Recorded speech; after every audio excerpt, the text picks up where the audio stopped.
Assalamu alaikum.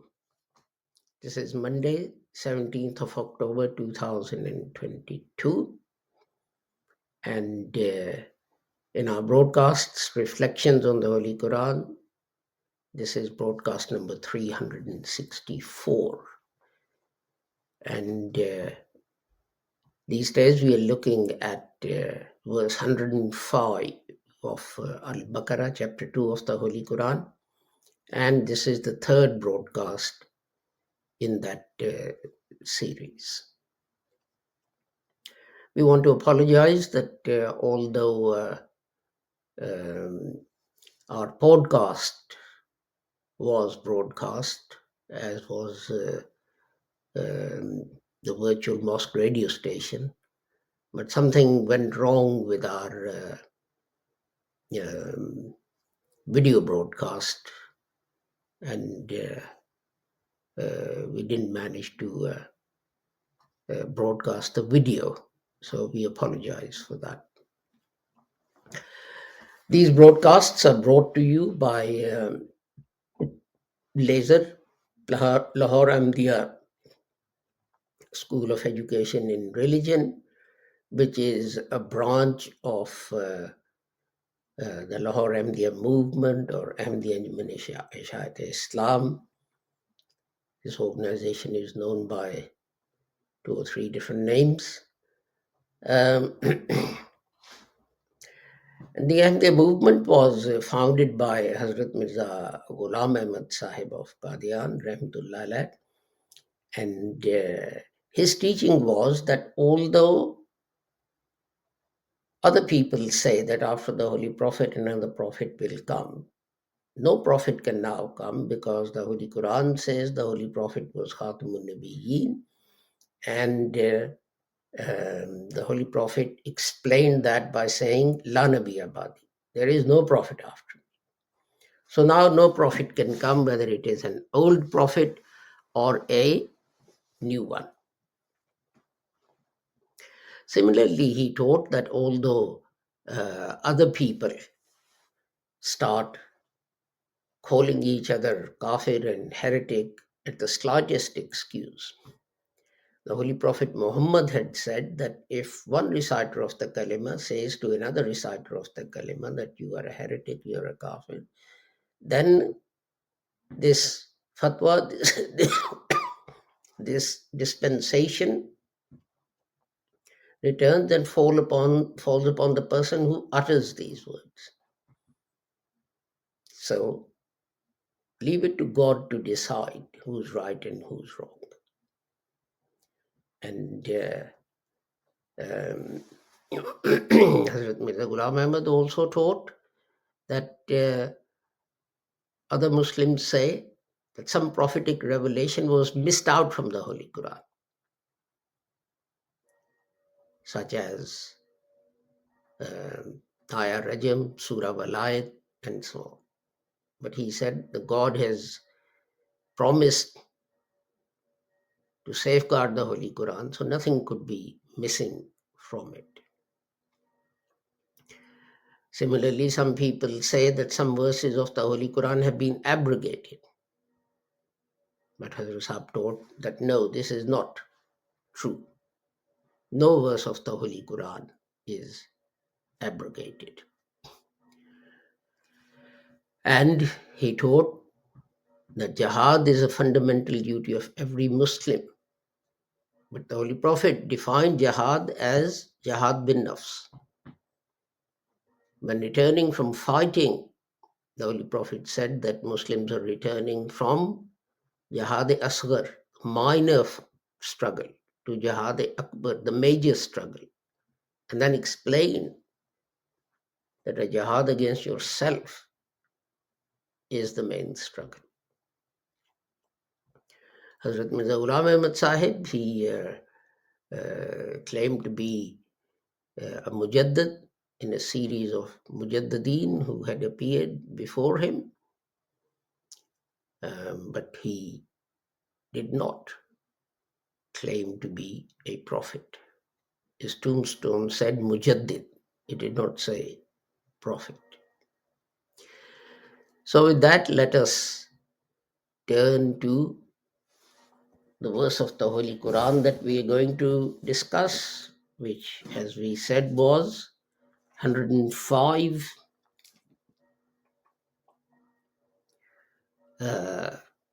chapter 2, verse 105, Al Baqarah 105.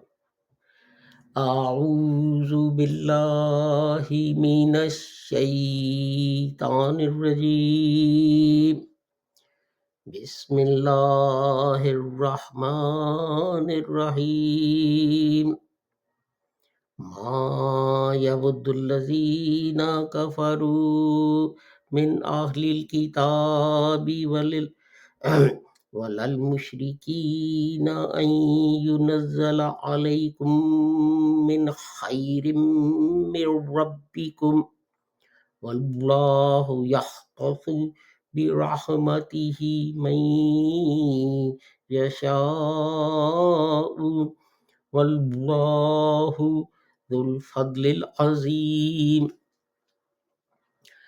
Neither those who disbelieve from among the people of the book, nor the polytheists, like that any good should be sent down to you from your Lord. And Allah chooses whom He pleases and Allah chooses whom He pleases for His mercy. And Allah is the Lord of mighty grace. And today the words we are going to look at are min, ahli, and al kitab. So let me turn to my notes on the computer.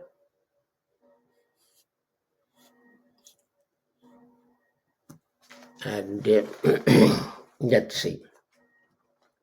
Min, well, min is min. It just means from. The next word is ahli. The whole word, all the letters in that are part of the root Hamza, Ha, Lam, and that occurs in the Holy Quran 127 times, and it means people, a group of people. And sometimes that group of people is a family, so it stands for family as well. So these are this is the only meaning that it has. The next word is Al Kitab. It has two segments, obviously, Al and Kitab. And the root is Kaf, Ta, Ba. And it occurs in the Holy Quran 319 times, and 7 words are made from this root that we find in the Holy Quran. And 260 times we find the word Kitab. It's the same as the Urdu word Kitab. 49 times we find Kataba. And well, that takes care of most of them. Katib we find 6 times, and the rest we find used individually, like Maktub and so on. Now you can see, and Katib, you can see these are words normally used in Urdu as well. Now, kitab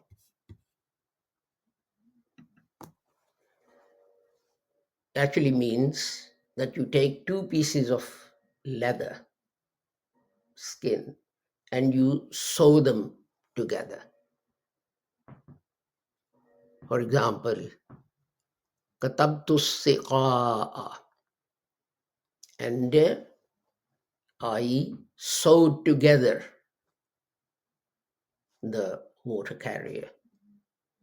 Some of you might know that in hot countries, Pakistan, for example, you have a leather container which is sewn together with a neck and a mouth, and it's filled with water. And then, if you're hot, you try and find a person carrying that, and they you can pay them to drink some water. So basically, what we're doing is we're taking some things and um, sort of joining them together. And this is why writing uses the same word, because we take letters and we join them together and we make words, and then we join words together and we make sentences. But, and this is interesting, that although in Urdu, kitab is restricted to written words, but in Arabic, metaphorically, speech is also can use the same word. For example, the Holy Prophet, right at the beginning, chapter 2, verse 1 says, Alaf Lam Mim Zalikal Kitabu La Raiba Fi. This book, there's no doubt in it. Now, people say, well, this means um, the Holy Quran. Yes, it may mean the Holy Quran, but it can also mean what God has spoken, God's revelation. That there's, you won't find any doubt, any contradiction or anything. So it can mean that as well. Again, chapter 19, verse 30. Inni Abdullahi Nijal Kitab. I'm a servant of Allah, Abdullah. And He has given me Kitab. Now, God didn't send the Holy Prophet Muhammad a written book, printed or handwritten on pages, and Gabriel came down and handed the Holy Prophet the book and said, well, there you are. Um, it was spoken revelation. It was oral. It was communicated to the Holy Prophet, and he then um, recited it and got people to write it down and so on. So when God says in chapter 19, verse 30, Inni Abdullah, I'm God's servant. Ataniyal Kitab, He has given me the book. So that refers to God's speech, God's revelation. So,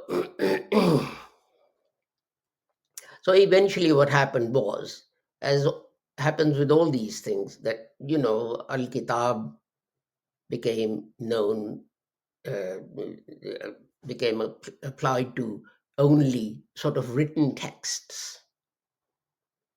So when the word kitab went from Arabic into Urdu, for example, its meaning became restricted, and it stood only for, the sort of book you buy in W.H. Smith's. Something, a compilation in something is committed to writing. Uh, now, another reason that what I'm saying is correct is verse 4, chapter 153, where God says, Yes, aluka ahlul kitabi an tanazzila alayhim kitabam minas samai. And people of the book, they ask you that you bring down from heavens a written manuscript. So that proves the fact that when the Holy Prophet talked about the book and so on, it was um, uh, referring to God's revelation. It was referring to speech. And people of the book are now saying, well, you tell us that God has told you this. That, okay, if you're a true prophet, climb up into the heavens and bring down what? Bring down a written, printed book.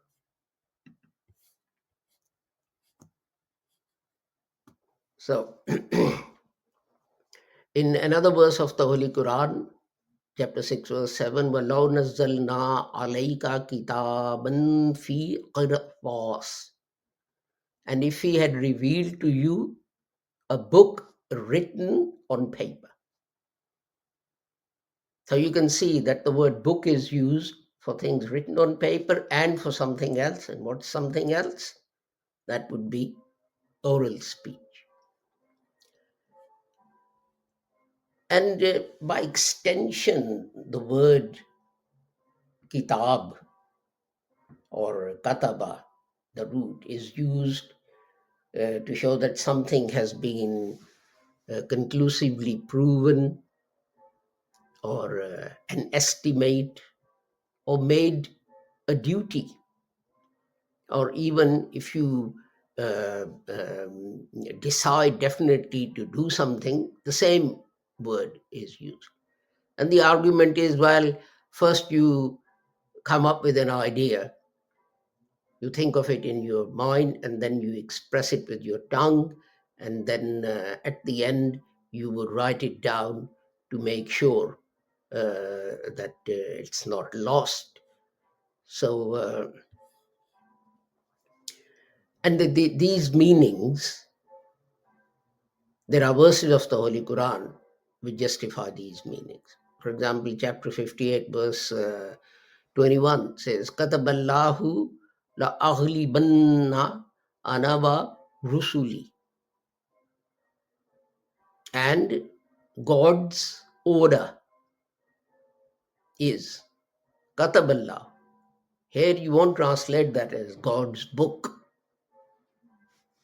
but as something that God has decided will happen. That God commands, God orders. God has decided that who will prevail? Me and my prophets. We shall prevail. Again, the Holy Quran says, قُلْ لَن يُصِيبَنَا إِلَّا مَا كَتَبَ اللَّهُ لَنَا. Chapter 9, verse 51.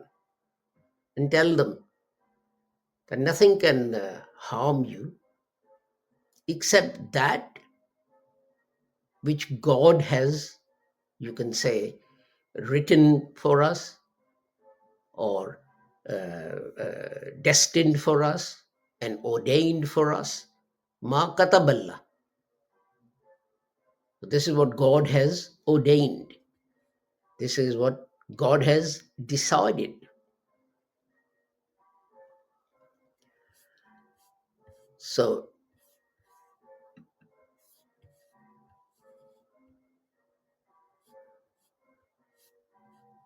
I keep on messing up pages for some reason this time.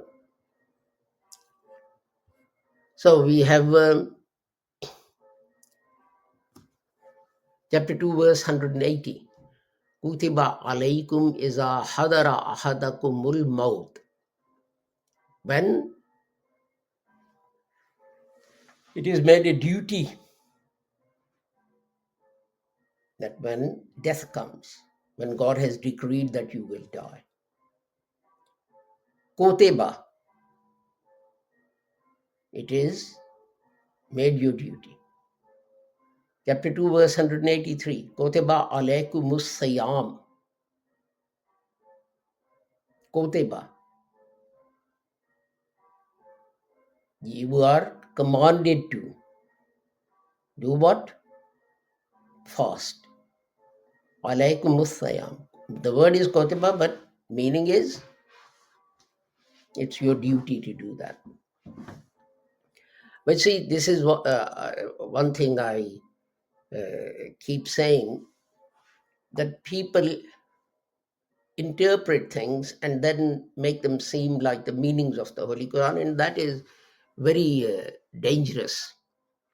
For example, this verse of the Holy Quran, Lima katabta alaynal qital, it's generally translated as, and why did you make jihad a duty? Now, here the word um, katabat is used, which means a duty, but what's made a duty? Did you hear me say the word jihad in there? No, the word jihad is not there. The word kital is there, which means fighting. The people didn't want to fight for very reasons. Some had embraced Islam in Medina because they saw that the Holy Prophet Muhammad had the upper hand, and people like to be with the winners and so on. But then God says, if you're attacked, you've got to fight, defend yourself. And they didn't like that. But this is about fighting, kital, killing, and not about jihad. Jihad is something totally different. But if you look at the translation, and in this dictionary, the translation is, why have you made jihad a duty on us? And this has become a problem because people can't be bothered to read the Holy Quran themselves. They listen to someone and the man says, uh, maybe in all sincerity, this is what he thinks it means. That it means this, that, or the other. And people just accept that. And this is how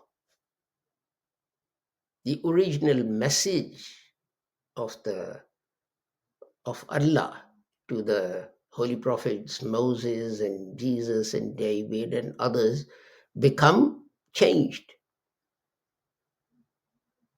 That people heard that, and rather than write down what God had said, they wrote down what they understood God to have said. And this is why it's so important that you write down the original Arabic, so that if someone wants to check the translation further, they can do this.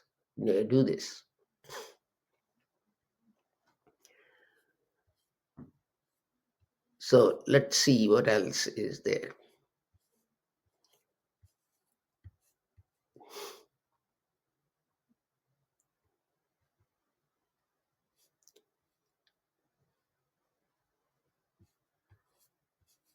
Here we have Ulaika kataba fi qulubihimul imana wa ayyada hum bi ruhim min. Chapter 58, verse 22. And these are the people in whose hearts God has instilled faith and helped them, supported them with heavenly support. Kataba, ulaika kataba. God has, it's been infused into their hearts. God has put this, etc.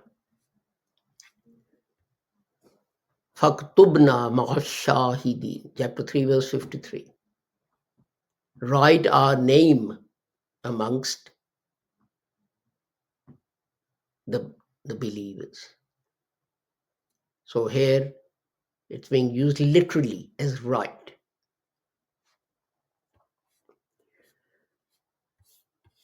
So it's very important to remember that rather than just take the first meaning of something, we actually try and understand what the context is. Why is the word being used? I mean, we know, for example, it is said that there is an angel sitting on each person's right shoulder and one on the left shoulder, and they're writing down their deeds. And those deeds will then, you will have to account for them. I mean, that is taken literally. But these are spiritual things, and we don't know what it means. But it's taken to be literal that this is so.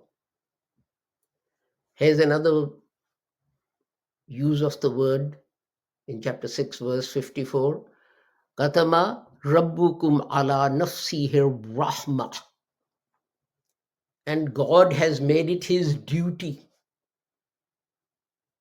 The word is kataba. But what it means is duty. God has made it incumbent upon him to be kind and to be merciful.